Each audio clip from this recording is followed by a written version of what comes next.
Olá pessoal, tudo bom com vocês? Sejam todos bem-vindos ao meu canal. Meu nome é Larissa Santana Teixeira, sou psicóloga e estou aqui para conversar um pouquinho com vocês sobre depressão infantil. Antes de eu começar a falar sobre o vídeo, eu gostaria primeiro de pedir a todos para se inscrever no meu canal. Toda semana teremos vídeos novos com temas muito bacanas, com o intuito de tirar as dúvidas de vocês e de alertar, caso vocês percebam que alguma criança ou alguma pessoa que está ao seu redor possa ter algum desses sintomas, né? Então fica aí como um alerta para todos os papais. Bom, acho que o primeiro ponto para a gente entender a depressão é a gente entender que depressão é uma doença.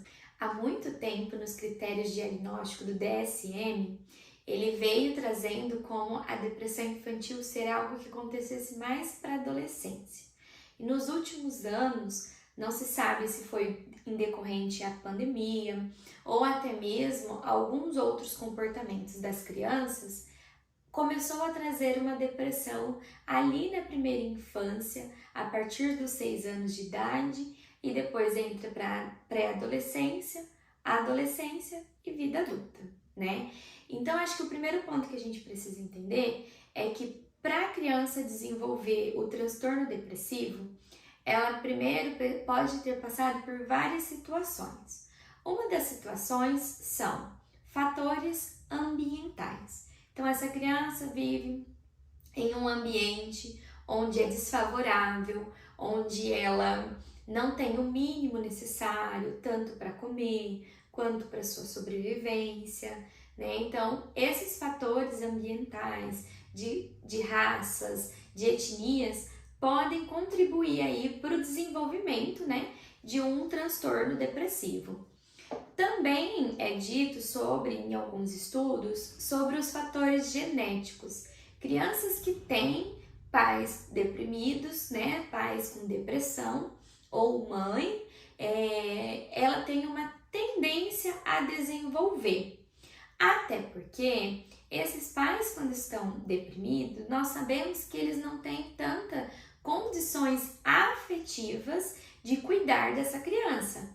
Então, muitas vezes, essa criança acaba desenvolvendo esse transtorno por negligência, por maus tratos, por descuido, né? E em alguns casos, a gente percebe também a depressão infantil muito linkada com ansiedade, né? Então, esses casos de ansiedade, ela vem linkada porque essa criança passou por alguma situação onde ela acabou desenvolvendo essa ansiedade junto com um período depressivo em sua vida.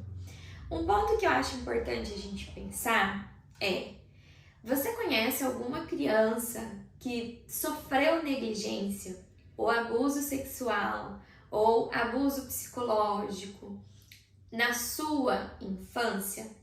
Se você conhece essa criança, muito provavelmente vocês podem ter percebido que ela tenha tido mudanças de comportamento. E isso é muito comum acontecer, até porque se a gente parar para pensar, a negligência na infância é algo extremamente comprometedor para uma criança desenvolver uma depressão. Até porque, se vocês pararem para pensar, a infância é onde nós precisamos se sentir acolhidos. E nós temos aquele mito de que a infância é lindo, é maravilhoso, e muitas vezes a gente esquece de que na infância a gente passa por muitas situações traumáticas, situações de abandono, situações onde essa criança não se sente segura com seus familiares, né? Mesmo que os pais acham que estão fazendo o melhor para os seus filhos, às vezes em algum momento eles podem ter falhados como pais, porque eles são pais e são adultos, não é mesmo? Então eu vou trazer aqui para vocês alguns sintomas que essa criança pode estar trazendo. Eu coloquei aqui no meu computador alguns critérios do DSM, o que ele traz como critérios de diagnóstico, né? Então esse daqui é embasado no que o DSM-5 fala sobre os critérios de como você diagnosticar uma criança. Lembrando que isso daqui, ele, para ser feito um diagnóstico, ele tem que ser feito com um médico ou com um psicólogo ou com uma equipe multiprofissional, né? Então, não significa que se você tiver um desses sintomas que você tem depressão, ou que se o seu filho apresentar um desses sintomas, que ele tem depressão. Tudo para ser feito um diagnóstico é necessário ter um olhar clínico. Então, se você estiver sentindo alguns desses sintomas, ou se caso você perceber que o seu filho ou alguma criança que está ao seu redor tem algum desses sintomas, é interessante buscar a ajuda de um profissional, tanto de um psicólogo quanto de um médico. Então, um dos seus principais sintomas que o DSM traz, ele traz sobre estado de ânimo irritável ou deprimido. Então, é aquele momento que a criança traz muita irritabilidade e um humor muito deprimido. Óbvio que isso não vai acontecer num estado, hoje a criança está irritada, daqui não sei quanto tempo a criança voltou a ficar irritada. Tudo vai depender de como ela apresenta esse sintoma. Outro sintoma que o DSM traz é a diminuição do interesse ou prazer nas atividades. Então, a diminuição do interesse nas atividades, se é uma criança que ela é uma criança muito proativa, uma criança muito enérgica, e aí você observa que ela começa a ter perca desses interesses, você observa que ela se torna uma criança mais fechada, e isso já é um alerta para a criança estar passando por depressão. Outro sintoma é perda de apetite e fracasso em conseguir o aumento de peso esperado. Então, essa criança tem uma perca de apetite ou ela pode ter um aumento de peso muito alterado, aonde ela acaba colocando todo o seu sentimento, todas as suas emoções dentro da comida, né? Ou se ausentando da alimentação.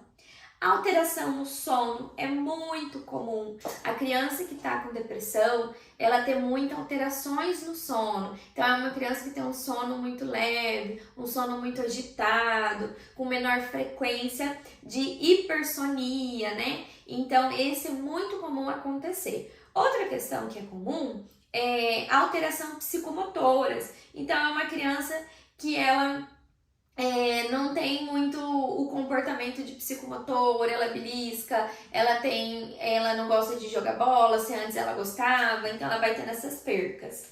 Outro sintoma é perca de energia, cansaço e fadiga. Então a gente volta em uma criança que era extremamente ativa e aí você percebe a criança sempre dizendo: nossa, eu tô cansada, nossa, eu não tenho vontade de fazer nada.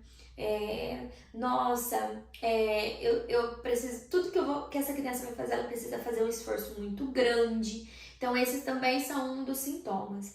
Sentimento de inutilidade ou de culpa excessiva ou imprópria. Então, é uma criança que se culpa o tempo inteiro.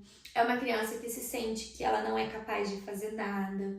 É uma criança que tudo que acontece de ruim, ela sente que ela também é culpado por aquilo. A gente vê muito essa questão do sentimento de inutilidade quando os pais se separam, né? Que daí a criança tem um sentimento de culpa, como se ela fosse a culpada pela separação desses pais, né? Principalmente se ela for menorzinha.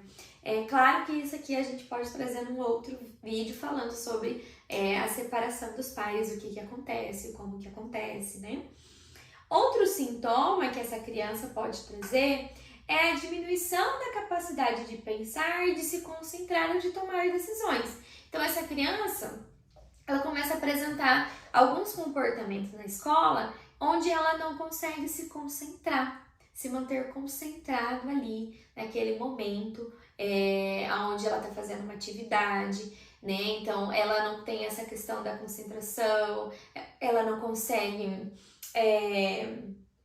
tomar decisões. Então, você vai percebendo toda uma mudança aí de comportamento.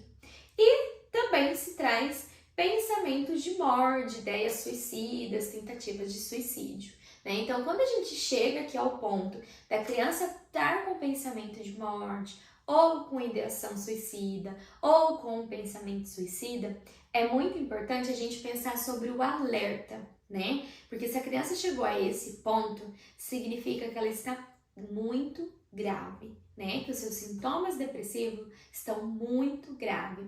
Existem alguns casos também que as crianças, elas acabam trazendo a autolesão, o ato de se autolesionar, né? Muitas vezes ele está linkado com a depressão ou com transtornos, como transtorno bipolar, como transtorno de borderline, né? Então, esses aqui são os critérios diagnósticos quando os profissionais da psicologia e da psiquiatria vai fazer um diagnóstico diante dessa criança.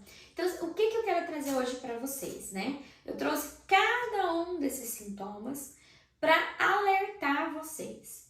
Se você percebe que seu filho teve uma crise depressiva, se o seu filho apresentou alguns desses sintomas, não espere para buscar ajuda. Até porque, quando a gente espera, e se a gente deixar para levar quando isso está muito grave, o tratamento vai ser muito prolongado e muito doloroso para ambas as partes, tanto para a criança quanto para o adulto. Então é muito importante a gente estar em alerta às mudanças de comportamento dos seus filhos, à mudança de humor do seu filho e se ele tinha comportamentos proativos e começou a apresentar comportamentos mais introjetivos, mais fechadinho, né? Até essas crianças que apresentam esses comportamentos significa como um alerta de que algo não está legal, não é mesmo? Então, se você perceber esses sinais no seu filho, não espere para procurar uma ajuda, não espere que algo fique mais grave, né, para que vocês possam, então, de fato, fazer um tratamento. Procure ajuda como uma forma de prevenir. Observou esses comportamentos? Procure uma ajuda de um profissional onde ele possa te orientar. Então, o vídeo de hoje foi sobre isso, falar um pouquinho sobre o que é a depressão e quais são os sintomas que ela pode trazer. Espero que eu tenha ajudado um pouquinho vocês e caso vocês tenham alguma dúvida, vocês podem estar me enviando aqui nos comentários. E não se esqueça de ativar as notificações e se inscrever no meu canal. Tchau!